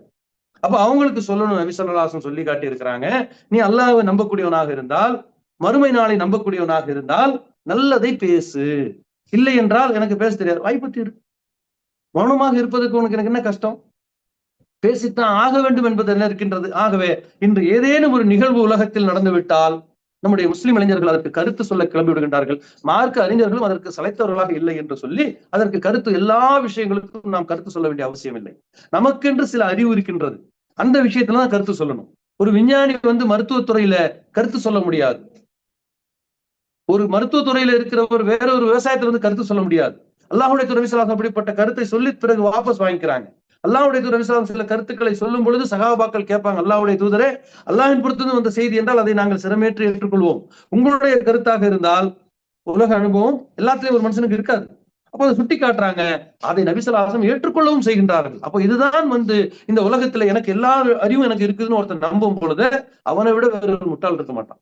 எல்லாத்துக்கும் கருத்து, எது நடந்தாலும் அதுக்கு கருத்து, அதை இஸ்லாத்தோடு இணைத்து கருத்து தேவையாயுது. எந்த நேரத்துல உபதேசம் சொல்ல முடியும்? ஒரு விமான விபத்து நிகழ்ந்து விட்டது, துயரமான ஒரு சம்பவம், யாராலதான் இதை ஏற்றுக்கொள்ள முடியும் சொல்லுங்க? ஒரு பொழுதுல 240 உடல்கள் கருகி சாகுதுன்னு சொன்னா அல்லாஹ்வுடைய நாட்டம், அல்லாஹ்வுடைய சோதனை என்பதை தவிர வேற எந்த வார்த்தையும் சொல்ல முடியாது. இந்த நேரத்துல போய் நம்ம எந்த கருத்துக்களை பதிவு செய்து கொண்டு இருக்கின்றோம்? இந்த நேரத்துல மதங்களை இணைத்து மரணித்தவர்கள் யார்? மனிதர்கள் என்று அல்லாஹ் படைத்து விட்டால் எல்லாமே அல்லாஹ்வுடைய பார்வையில மனிதர்கள் தான். அவர்கள் யாராக இருந்தாலும் அந்த எல்லா மனிதர்களும் நேர்வழி பெற வேண்டும் என்பதற்குத்தான் அல்லாஹ் குர்ஆனை அருளினான். குர்ஆனை அருளிவிட்டு அல்லாஹ் சொல்லி காட்டுகின்றான், ஷஹரு ரமதான் அல்லதி உன்சில ஃபீஹில் குர்ஆன் ஹுதல் லின்னாஸ். ரமலானுடைய மாதத்தில் இறக்கியருளப்பட்ட இந்த குர்ஆனுடைய நோக்கம் மக்களுக்கு நேர்வழி செலுத்துவது, நேர்வழி காட்டுவதுன்னு சொல்ல. அப்ப உலகத்தில் இருக்கிற எல்லா மக்களுக்காகவும் அல்லாஹ் சுப்ஹானஹு வ தஆலா தூதர்களை அனுப்புகின்றான், வேதங்களை அனுப்புகின்றான், நன்மையை கொடுக்கின்றான், தீமையை கொடுக்கின்றான், மழையை பொழிவிக்கின்றான், தண்டனையும் கொடுப்பான். அப்ப யார் எதுக்காக செய்யப்பட்டிருக்கிறாங்க, யார் எதுக்காக பிறக்கிறாங்க, யார் எதுக்காக மரணிக்கின்றாங்க, இதெல்லாம் அல்லாஹ்வுடைய ஏடுகளிலே எழுதப்பட்டிருக்கின்றது. நம்முடைய பார்வையிலே ஒரு விபத்தா? நிச்சயமாக இது இறைவன் பொறுத்திலிருந்து ஒரு சோதனை என்று வேறில்லை. ஆயிஷா ரலியல்லாஹு அன்ஹா கேட்கிறாங்க, அல்லாஹ்வுடைய தூதரே, இப்படி விபத்திலே இறந்து விடுகின்றார்கள், அவருடைய நிலை என்ன? அவர்களின் எண்ணங்களின் அடிப்படையில் அவர்கள் எழுப்பப்படுவார்கள். நல்லவனா இருந்தா நல்லவனா எழுப்பப்படுவான், தீயவனால்தான் தீயவதான் எழுதப்படுவான். அதை வச்சுக்கிட்டு ஒரு மனிதனுடைய மரணத்தை வைத்து அவன் நல்ல மரணம் கெட்ட மரணம் என்று நாம் சொல்லவே முடியாது. ஒருத்தர் சிரித்துக் கொண்டே இருக்கிறார், நல்ல மரணம், அதுல எந்த ஒரு ஆதாரமும் கிடையாது. நரம்புகளுக்கு தான் முகம் சிரிச்ச மாதிரி இருக்கும். அதெல்லாம் நம்ம ஒருத்தர் பயந்த நிலையிலே மரணித்திருப்பார். ஆகவே இதை வைத்து நாம் எந்த ஒரு தீர்மானத்திற்கும் நாம் வரக்கூடாது. ஏனென்றால் ஒரு மனிதனுடைய மரணத்தை வைத்து அவன் நல்லவனா கெட்டவனா என்று தீர்மானிக்கக்கூடிய எந்த ஒரு அறிவையும் அல்லாஹ் நமக்கு வழங்கவில்லை. நல்லவர்களுக்கும் மரணம் உண்டு, கெட்டவர்களுக்கும் மரணம் உண்டு. நல்லவர்களும் விபத்தில் மரணிப்பார்கள், கெட்டவர்களும் விபத்தில் மரணிப்பார்கள். இது அல்லாஹ்வுடைய விதியில் இருக்கக்கூடிய ஒன்று. ஐனமா தக்கூன யுத்ரிக்குமுல் மௌத், எங்கே போனாலும் மரணம் சேரும், அதை நீங்க தவிர்க்க முடியாது. ஆகவே இப்படிப்பட்ட சந்தர்ப்பங்களில மார்க்கத்தை இணைத்து அதில் இல்லாத இதுல என்னன்னு கேட்டா, எந்தெந்த காலத்துல விமான விபத்து நடந்துச்சோ அதெல்லாம் தூக்கி போட ஆரம்பிச்சுட்டாங்க. அது ஏர் இந்தியாவே இல்ல, பிளைட் வேற பிளைட் போட்டுருக்க, இன்னொருத்த போடுறான், பாய் இது வேற பிளைட் பாய், அதை பத்திலாம் அவருக்கு கவலையே இல்லை. வந்தாதான் பரப்பி விட்டோமா, முடிஞ்சு போச்சு வேலை. அப்ப ஏன் இதுவாறு நாம் பரப்பி கொண்டு இருக்கின்றோம்? அப்போ ஒரு சோசியல் மீடியா என்பது எதற்காக இது அல்லாஹ்வுடைய ஒரு அருள். நீங்க நம்ம பேசுறோம், இதை பலர் இந்த ஜூம் மீட்டிங்ல கேட்கறாங்க. இதெல்லாம் அப்படியே மிகப்பெரிய அருள். நான் போய் அங்க போய் பேசிட்டு இருக்க முடியுமா? அல்லது அவங்க இங்க கேட்க முடியுமா? அப்ப இந்த வேறுபாடு, இந்த தூரத்துல இருந்து கொண்டே இதை பார்க்கக்கூடிய ஒன்றை அல்லாஹ் கொடுத்திருக்கான்னு சொன்னா, இந்த மீடியாவை நாம நல்ல ஒரு காரியத்திற்காக நாம பயன்படுத்த வேண்டும். நாம் பிறருக்கு அறிமுகமாக வேண்டும் என்று சொன்னால், அதற்கு நாம் ஏதேனும் ஒரு செய்தியை பரப்பித்தான் அறிமுகமாக வேண்டிய அவசியம் இல்லை. எனக்கு ஒரு 1,00,000 பேருக்கு நான் அறிமுகம் ஆயிட்டேன், இதனால உனக்கு என்ன நன்மை எழுதப்படும்? ஒண்ணும் கிடையாது. என்னை யாருக்கும் தெரியாது, அதனால என்ன எழுதப்படும்? ஒண்ணும் எழுதப்படாது. அப்ப நம்ம பலருக்கு அறிமுகம் ஆகுவதனால் எந்த ஒரு நன்மையும் நமக்கு இல்லை. இதைத்தான் அல்லாஹ் சொல்லி காட்டுகின்றான். எந்த ஒரு நன்மையும் இந்த உலகத்துல உனக்கு கொடுக்காத ஒரு காரியத்தை நீ ஏன் செய்கின்றாய்? உனக்கு மறுமையில ஒரு சில காரியத்தை நம்ம செய்வோம். இந்த உலகத்துல எந்த நன்மை இருக்காது, ஆனா மறுமைக்கு பதிவு செய்யப்படும். தொழுகிறோம், தொழுதுட்டு வந்தோம், இந்த தொழுகையினால இந்த உலகத்துல உங்களுக்கு என்ன பயன்? ஒரு சில மருத்துவ காரணங்கள்லாம் சொல்லுவாங்க, இதனுடைய நன்மை மறுமையில் இருக்கின்றது. இந்த நேரத்தில் நாம் தொழுது விட்டோம் என்ற நம்முடைய கடமை நிறைவேற்றப்பட்டு இருக்கின்றது. தொழுகை இல்லாமல் நாம் சொர்க்கத்திற்கு செல்ல முடியாது. ஆகவே நாம நம்முடைய கடமையை நிறைவேற்றி இருக்கிறோம். அப்ப இந்த தொழுகையின் மூலம் நாம் மறுமைக்குரிய நன்மையான ஒரு காரியத்தை செய்திருக்கிறோம். ஒரு நேரத்தை நீங்கள் செலவு பண்றீங்கன்னு சொன்னா, எதற்காக செலவு செய்கின்றீர்கள்? இதன் மூலம் பிறருக்கு நன்மை இருக்கின்றதா, அல்லது மறுமையில் நமக்கு ஏதேனும் சாதகமாக இருக்கின்றதா? பரவாயில்ல. ஒண்ணுமே இல்லாம ஒரு மீடியாவுடைய ஒரு மோகத்திற்காக கேள்வி, இன்னொரு இடத்துல அல்லாஹ் சுப்ஹானஹு வ தஆலா சொல்லி காட்டுறான், கேள்விப்பட்டதை பரப்புபவன் பொய்யன். கேள்விப்பட்டதை பரப்பக்கூடாது. ஒரு செய்தியை கேள்விப்பட்டா நாம உறுதி செய்யணும். நபி ஸல்லல்லாஹு அலைஹி வஸல்லம் ஒரு செய்தி வருது, அவங்க என்ன செய்வாங்க? உறுதிப்படுத்துவாங்க. சம்பந்தப்பட்டவங்ககிட்ட விசாரிப்பாங்க. வெறுமனே அப்படி கேட்டுக்கிட்டு செயல்பட மாட்டாங்க. நீங்க நம்ம குடும்பத்திலையும் சரி, நட்பு வட்டாரத்திலையும் சரி, பல பிரச்சனைகளுக்கு காரணம் என்னன்னா கேள்விப்படுறது, நம்புறது. ஒருத்தர் வருவாரு, அவரை பத்தி உங்களுக்கு இப்படி பேசுறாரு, பேசிட்டு போறாரு, அதனால என்ன? அது முதல்ல நீங்க சொல்லுவது கோள் மூட்டுதல். இது தவறு. அவர் என்ன சொல்லி இருப்பாரு? இப்ப யாசிருக்கு ஒரு பிரச்சனை, அந்த பிரச்சனையெல்லாம் பேசிட்டு கடைசியில நான் அவர் மேல அக்கறையில சொல்லியிருப்பேன், யாசிருக்கு அறிவே இல்லைன்னு சொல்லிட்டு. அதை மட்டும் தான் நீங்க கேட்டிருப்பீங்க. யாசிருக்கு உங்களுக்கு அறிவு இல்லைன்னு சொல்றாருன்னா அவர் கோபமா வராதா? இதை போய் சொல்றது. சரி, இதை போய் சொன்னா ஓகே, அவர் நேரடியா என்கிட்ட கேட்டிருந்தா நடந்ததெல்லாம் ஆரம்பத்துல நான் சொல்லியிருப்பேன். இப்படிதான் நபி ஸல்லல்லாஹு அலைஹி வஸல்லம் போய் விசாரிப்பாங்க. ஆனா விசாரிக்கவே மாட்டாங்க. குடும்பங்கள்லயும் பாத்தீங்கன்னா அவங்க இதை சொன்னாங்க, இவங்க இதை சொன்னாங்க, அப்ப கீழே கால், இவர் சொன்னார்கள் அவர் சொன்னார்கள் என்று சிலர் சொல்லுவார்கள். யாருன்னு கேட்டா கடைசியில ஆளு இருக்காது. இது ஷைத்தான்ங்கிறாங்க நபி ஸல்லல்லாஹு அலைஹி வஸல்லம். கேள்விப்பட்டதை ஒருத்தர் சொல்றான்னா அவன் ஷைத்தான். அதை நீங்கள் நம்பாதீர்கள். நபி ஸல்லல்லாஹு அலைஹி வஸல்லம் நம்புறாங்களா? எத்தனையோ சந்தர்ப்பங்கள்ல சில செய்திகள் வந்தால் அதை நேரடியாக மனைவிகளிடத்திலே, சஹாபாக்களிடத்திலே நபி ஸல்லல்லாஹு அலைஹி வஸல்லம் நீங்க தான் இப்படி சொன்னீங்களா என்று கேட்பாங்க. கேட்டவங்க ஆமான்னாதான் அதுக்கப்புறம் உபதேசம் பண்ணுவாங்க. நாம என்ன செய்வோம்? போன உடனே என்ன இப்படி சொன்னேன்னு சொல்லி ஏதாச்சும் ஒரு வார்த்தையை விட்டுறோம். முதல்ல கேளுங்க. சரி, அவர் சொல்லி இருந்து மறுத்தால் அல்லாஹ்வுக்காக அதை விட்டுறணும். உண்மையிலேயே அவர் சொல்லி இருக்கிறார், நேரடியா போய் கேட்கும் மறுக்கிறார், இப்ப என்ன செய்யறது? அல்லாஹ்வுக்காக விட்டு நல்லா பார்த்துட்டு இருக்கிறான். நீங்க ஒரு ஸ்டோர் கீப்பரா இருக்கிறீங்க, நான் அங்க ஒரு மேனேஜரா இருக்கிறேன். ஒரு பொருளை உங்ககிட்ட கொடுன்னு கேட்கிறேன். கேமராவில் இந்த முதலாளி பார்த்துட்டு தான் நீங்க என்ன செய்வீங்க? எடுத்து கொடுத்துருவீங்க. நாளைக்கு இவர் ஏதாச்சும் சொன்னா கேமரா இருக்குது, நம்ம முதலாளி பேசிக்கலாம் அப்படிங்க. அல்லாஹ் நம்மை பார்த்து கொண்டு இருக்கின்றான். ஒரு மனிதன் அல்லாஹ்வை சாட்சியாக வைத்து ஒன்றை கூறினால் அதை நம்ப வேண்டும் என்று இஸ்லாம் சொல்கின்றான். அல்லாஹ் சாட்சி வச்சு ஒருத்தன் சொன்னா இல்லைங்கிறான், செய்யலைங்கிறான். ஆனா இது குற்றவியலுக்கு ஒத்து வராது, கிரிமினலுக்கு இது ஒத்து வராது. குடும்பங்களில் உள்ள பிரச்சனைகள் எல்லாம் நீங்கள் தீர்க்க வேண்டும் என்று சொன்னால் நீங்கள் எதையும் கேள்விப்பட்டதை நம்பாதீர்கள். சஹாபாக்களை பற்றி நபி ஸல்லல்லாஹு அலைஹி வஸல்லம் சொல்லும் பொழுது நபி ஸல்லல்லாஹு அலைஹி வஸல்லம் கையை காட்டுவாங்க. சொல்லாதீர்கள், எதையும் என்னிடத்தில் சொல்லாதீர்கள், தேவையில்லாத விஷயங்களை சொல்லாதீர்கள். அவர்களை நான் தூய உள்ளத்தோடு சந்திக்க விரும்புகின்றேன். குறை இல்லாதவர்கள் யாருங்க? உங்ககிட்ட ஒண்ணு இருக்கும், அவர்கிட்ட ஒண்ணு இருக்கும், அவர்கிட்ட இல்ல வேற வேறையா இருக்கும். யாரு குறையற்றவன் மனிதனே இல்லை. அந்த குறையை ஒருவர் மற்ற இடத்தில் சொல்லும் பொழுது, அவர்களை சந்திக்கும் பொழுது அதுதான் நமக்கு மனசுல ஃபர்ஸ்ட் வரும். ஏன் இந்த விஷயத்தை ஏற்படுத்துறீங்க? அப்ப நீங்க ஒரு விஷயத்தை பரப்புறீங்கன்னு சொன்னா, இன்னும் சொல்ல போனா இந்த சோசியல் மீடியாவில் ஒரு சிலர் பேசின அந்த தொலைபேசி உரையாடலை போடுறீங்க. இது அமானிதம். ஒருத்தர் நீங்க பேசுறீங்கன்னா, நீங்க ரெக்கார்ட் பண்றதா இருந்தா உங்களுடைய அவர் என்ன சொல்றாருங்கிற அந்த அட்வைஸை கேட்டு மறுபடி நீங்க கேட்டுக்கிறதுக்கு ரெக்கார்ட் பண்ணிக்கிறீங்க, தப்பு இல்லை. இது வேற யாருக்காச்சும் கொடுக்கறதா இருந்தா அவர்கிட்ட பர்மிஷன் வாங்கணும். நீங்க உங்களோடு பேசிக் கொண்டிருப்பதை நான் பதிவு செய்து கொள்ளலாமா கேட்கணும். ஆனா இன்னைக்கு பாக்குறோம், முஸ்லிம்கள்ல பலர், அரசியல்ல பலர் அந்த பேசின ஆடியோவை பொது வலைத்தளங்களும் பரப்புறாங்க. இது கூடாது. ஏனென்றால் ஒருவர் மற்றவரிடம் பேசினால் இது அமானிதம். இஸ்லாத்துல இது ஒரு அமானிதம். அவருடைய அனுமதி இல்லாமல் அவர் பேசினதை வெளியே பரப்பக்கூடியவர்கள் மறுமையிலே அல்லாஹ்வால் விசாரிக்கப்படுவார்கள். அவர்களுக்கு தண்டனையும் உண்டு. ஆனா நம்ம இதை சர்வ சாதாரணமாக ஏதாச்சும் கெட்ட வார்த்தையை பேசியிருப்போம், அதை அவன் போடுவான். முஸ்லிம்களாகிய நாம் அதை பரப்பலாமா? அது உள்ள ஒரு கெட்ட வார்த்தை இருக்கிறது அல்லவா? ஒரு மனிதன் எந்த தவறு செய்தாலும் அவன் தாயோடு சம்பந்தப்படுத்தி பேசுவதற்கு மார்க்கத்தில் அனுமதி இருக்கின்றது. அவன் உங்களை கொலையே பண்ணட்டும், அவனைத்தான் நீங்க திட்டலாம். அவன் தாயை திட்டுறதுக்கு உங்களுக்கு அருகதை இல்லை, உங்களுக்கு அனுமதி இல்லை. நபி ஸல்லல்லாஹு அலைஹி வஸல்லம் சொல்றாங்க, மனிதன் இந்த உலகத்திலே பேசக்கூடிய வார்த்தைகளிலே மிக மோசமான வார்த்தை ஒரு மனிதன் தன்னுடைய தாயை திட்டுவதுங்கிறான். சஹாபாக்கள் கேட்கிறாங்க, அல்லாஹ்வுடைய தூதரே, ஒரு மனிதன் தன்னுடைய தாயை திட்டுவானா?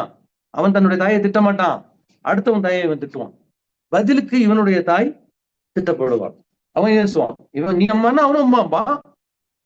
அப்ப இதன் போது தாய் ஏசப்படுவதற்கு நீதானே காரணம், உன்னுடைய வாய்தானே காரணமா இருக்கிறது. அப்ப இதுதான் மனிதன் பேசக்கூடிய சொற்களிலே மிக மோசமான சொற்கள் என்று நபி ஸல்லல்லாஹு அலைஹி வஸல்லம் எச்சரிக்கிறார்கள் என்று சொன்னால், இன்று பொது வலைத்தளங்களில் எடுத்து பார்த்தால் தாயை பற்றி, சகோதரரை பற்றி, குடும்பத்தாரை பற்றி பேசக்கூடிய பேச்சுக்கள் அல்லது அப்படி சம்பந்தப்பட்ட ஆடியோ வீடியோக்கள் பரப்பப்படுவதில் முஸ்லீம்கள் பங்கு கொண்டிருப்பது நம்முடைய மனதிற்கு வேதனை அளிக்கின்றது. வல் முஃமினீன வல் முஃமினா வல் முஃமினூன வல் முஃமினாத், முஃமினான ஆண்களும் முஃமினான பெண்களும் ஒருவர் மற்றவருக்கு உற்ற தோழர்கள். அவர்கள் செய்யக்கூடிய தவறுகளை நாம் பார்த்து கொண்டு இருக்க முடியாது. மீடியா என்று சொன்னால் அதில் ஒரு ரீல்ஸ் எடுத்து போட்டால் அதை பலர் பார்ப்பார்கள். பலர் பார்ப்பதனால் உங்களுக்கு என்ன கிடைக்கும் என்பதை ஒரு நிமிடம் யோசித்து பாருங்கள், கண்மூடி சிந்தித்து பாருங்கள். நீங்க ஒரு ரீல்ஸ் போடுறீங்க, 1 மில்லியன் பேர் பார்த்துட்டாங்க, நல்லது. உங்களுக்கு என்ன கிடைச்சது? ரயில் தண்டவாளம் இருக்குதுங்களுக்கு, ஃபர்ஸ்ட்ல வந்து 1 மீட்டர் கேஜும்பாங்க. அதுக்கப்புறம் வந்து அகலப்பாதை. எவ்வளவு அகலமாக இருந்தாலும் அந்த பாதையை விட ட்ரெயின் வந்து 1 மடங்கு அதிகமாக இருக்கும். 1 மீட்டர் தண்டவாளம் இருந்தா ட்ரெயின் 2 மீட்டரா இருக்கும். இந்த அறிவு இருக்காது. தண்டவாளத்திட்ட நின்று ட்ரெயினோட சேர்த்து வந்து ரீல்ஸ் பிடிக்கிறோம். தண்டவாளத்துல ஓரத்துல நின்னா ரயில் அடிக்காதுன்னு சொல்லி வந்து அடிக்குது பாருங்க, பீஸா பிடிச்சிட்டு போயிட்டு. அப்ப இந்த ரீல்ஸ்னால வந்து எத்தனை விபத்துகள் நடக்குது, நம்மளுடைய கவனத்துக்கு வர்றது ரொம்ப கம்மி. ரீல்ஸ் எடுப்பதற்காகவே இந்த வந்து உங்களுக்கு இந்த போன்ல இந்த வசதி வந்த பிறகு ஆயிரக்கணக்கான மரணங்கள் சம்பவித்திருக்கின்றன. 1000ங்கிறது கம்மி தான், நம்ம கவனத்துக்கு வர்றது மிக கம்மி. எத்தனையோ பேர் எத்தனையோ இடத்துல வந்து விழுந்து செத்து இருக்கிறாங்க. அப்ப ஏன் இது விஷயத்தை ஒரு முஸ்லீம் வந்து தன்னைத்தானே வந்து ஏன் கொலை செய்து கொள்ள வேண்டும்? எந்த ஒரு நன்மையும் தராத காரியங்களை ஏன் செய்ய வேண்டும்? இந்த மாதிரியான பெண்கள் வந்து தங்களுடைய புகைப்படங்களை அனுப்புவதனால ஆண்கள் மீது மோகம் கொண்டு அவங்க காதலாகி ஏற்கனவே கல்யாணமானதெல்லாம் கணவனை விட்டுட்டு மனைவியை விட்டுட்டு ஓடக்கூடிய விஷயங்கள், ஏராளமான விஷயங்கள் நடக்கின்றன. இதெல்லாம் எதனால? இந்த பொது வலைத்தளங்களை தவறாக நாம் பயன்படுத்திய காரணத்தினால். அதை நீங்கள் முறையாக பயன்படுத்தி அல்லாஹுவை அஞ்சி, இதை நான் பார்க்கும் பொழுது இதையும் அல்லாஹ் பார்த்து கொண்டிருக்கிறான், என்னையும் அல்லாஹ் பார்த்து கொண்டிருக்கிறான், இதில் நான் போடக்கூடிய காரியம் இந்த உலகத்துல பலருக்கு நன்மை தரக்கூடியது அல்லது மறுமையில் சிலருக்கு நன்மையை தரக்கூடியது என்ற நல்ல நோக்கத்தோட நீங்க ஒரு காரியத்தை செஞ்சீங்கன்னு சொன்னா அல்லாஹ் சுப்ஹானஹு வ தஆலா அதுக்கு உங்களுக்கு நன்மையை எழுதுவான். மறுமையிலே உங்களுக்கு நன்மை கிடைக்கும். அல்லாஹ் சொல்ற மாதிரி, ஒரு காலத்தில் வாழ்ந்த அந்த மக்கள் தனக்கும் நன்மை செய்து கொள்ளாமல் தன்னுடைய மறுமைக்கும் நன்மை செய்து கொள்ளாமல் போனார்களே, அப்படிப்பட்ட உங்களுடைய ஆற்றல் நீங்கள் ஏன் வீணாக்குகிட்டீர்கள் என்று அல்லாஹ் கேள்வி வைத்தது போல நாம என்ன செய்யலாம்? சிந்தித்து பார்க்கலாம். ஆனால் இந்த சிந்தனையே இல்லாமல், குர்ஆனுடைய அறிவும் இல்லாமல் குர்ஆனை படிப்பார்கள், தொழுவார்கள், நோன்பு நோற்பார்கள், குர்ஆனுடைய அறிவு அவரிடத்தில் இல்லாமல் இருப்பதை நாம் பார்க்கின்றோம். இதுக்கு என்ன காரணம்? குர்ஆனை நீங்கள் மொழிபெயர்ப்போடு படிக்க வேண்டும். குர்ஆனை நீங்கள் வெறும் வாயால் ஓதினால் பத்தாது. ஜெபம் செய்வதற்காக குர்ஆன் அருளப்படவில்லை, ஓதுவதற்கு மட்டும் குர்ஆன் அருளப்படவில்லை. குர்ஆனை ஓதுவது மட்டும்தான் நோக்கமா? கிடையாது. குர்ஆன் நம்முடைய உள்ளத்திலே வந்து பதிய வேண்டும். அல்லாஹ்வுடைய ரசூலுல்லாஹி ஸல்லல்லாஹு அலைஹி வஸல்லம் ஒரு சந்தர்ப்பத்திலே சொல்லி காட்டுகின்றார்கள், ஒரு காலம் வரும் மக்களிடம் இருந்து குர்ஆனுடைய அறிவு எடுபட்டு விடும், குர்ஆனுடைய அறிவு அவர்களிடத்திலே இருக்காது என்று சொல்லும் பொழுது, இப்னு ஜியாத் என்று சொல்லக்கூடிய ஒரு சஹாபி நபி ஸல்லல்லாஹு அலைஹி வஸல்லம் வந்து சொன்னதை மறுக்கின்றார்கள். பொதுவா நபி ஸல்லல்லாஹு அலைஹி வஸல்லம் சொன்னது யாரும் சஹாபாக்கள் மறுக்க மாட்டாங்க. நபி ஸல்லல்லாஹு அலைஹி வஸல்லம் சொன்னா அப்படியே ஒத்துக்குவாங்க. இந்த இடத்துல மறுக்கிறாங்க அவங்க. அல்லாஹ்வுடைய தூதரே, நாங்கள் திருக்குர்ஆனை ஓதுகின்றோம், எங்களுடைய பிள்ளைகளுக்கு நாம் திருக்குர்ஆனை ஓத கற்றுக் கொடுக்கின்றோம், அவர்கள் அவருடைய பிள்ளைகளுக்கு கற்றுக் கொடுப்பார்கள். இப்படி தொடர்ந்து நம்முடைய சமுதாயம் என்ன செய்யும்? குர்ஆனை கற்றுக் கொடுப்பதற்கு முக்கியத்துவம் கொடுத்து கொண்டே இருக்கும் பொழுது குர்ஆனுடைய அறிவு இல்லாமல் போயிடும் என்று நீங்க சொல்றீங்களேன்னு அப்பீல் பண்றாங்க. உண்மைதான். யாரு? இந்த சஹாபி சொன்னது உண்மைதான். இன்றளவும் நம்முடைய பிள்ளைகள் குர்ஆனை கற்றுக்கொள்ள வேண்டும் என்பதற்கு நாம் எல்லாரும் என்ன செய்கின்றோம்? முஸ்தீபுகள் செய்து கொண்டே இருக்கின்றோம். ஒரு ஊர்ல நீங்க போய் பாத்தீங்கன்னு சொன்னா 100 வீட்டுல 50 வீடு கூரையா இருக்கும், 25 வீடு ஓடு வலையா இருக்கும், ஒரு 20 வீடு தான் மாடி வீடா இருக்கும். அங்க பள்ளிவாசல் பாத்தீங்கன்னா சிறப்பா இருக்கும். அந்த மக்கள் தங்களுடைய காசு போட்டு நல்ல பள்ளிவாசல் கட்டி வச்சிருப்பாங்க. அங்க ஒரு ஹஜரத் இருப்பாரு, அவங்களுக்கு சம்பளம் கொடுத்திருப்பாங்க. 100 வீட்டுக்கு 100 பேர் தொழுவெல்லாம் போக மாட்டான். ஆனா பிள்ளைங்க என்ன செய்யும்? குர்ஆன் ஓத போகும். அப்போ அந்த ஏழ்மையான நிலையில் இருக்கக்கூடிய ஒரு கிராமமாக இருந்தாலும் அங்கே ஒரு பள்ளிவாசலை ஏற்பாடு செய்து அங்கே ஒரு திருக்குறானை கற்றுக்கொள்வதற்காக ஒருவரை நியமித்து தங்களுடைய பிள்ளைகள் குரானை கற்றுக்கொள்ள வேண்டும் என்பதற்கு இந்த சமுதாயம் உலகம் உள்ளளவும் பாடுபாட்டுக் கொண்டிருப்பதை, பொருளாதாரத்தை செலவு செய்வது நான் இதைத்தான் அந்த சஹாபி சொன்னார். நாங்கள் நகனு நக்கரவுல் குரான்கிறார், நாங்கள் குரானை ஓதுகின்றோம், எங்களிடத்துல குரான் அறிவு இல்லாம போய் நீங்க சொன்னா நான் எப்படி ஏற்றுக்குவேன் நபிசுல்லாசம் அவர்கள் அப்பீல் செய்த பொழுது நபிசுல்லாசம் சிரித்துக் கொண்டே சொன்னார்கள், யூதர்களும் கிறிஸ்தவர்களும் அன்றாடம் தங்களுடைய வேதத்தை ஓதுவதை நீங்கள் பார்க்கவில்லையா? ஓதுவாங்க, அதுக்கு செயலுக்கு சம்பந்தம் இருக்காது, தாண்டாது, தொண்டைக்குழியை தாண்டாதுன்னு எச்சரிக்கிறாங்க.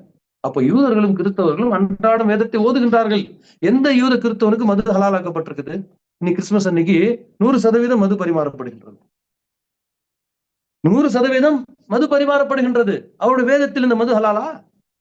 அப்ப நீங்க குரானை ஓதுவீங்க, செயல்பாட்டுக்கு அதுக்கு சம்பந்தம் இருக்காது. அப்போ ஓதுறதுனால மட்டும் நீங்கள் குரானை பின்பற்றியவர்களாக ஆக முடியாது.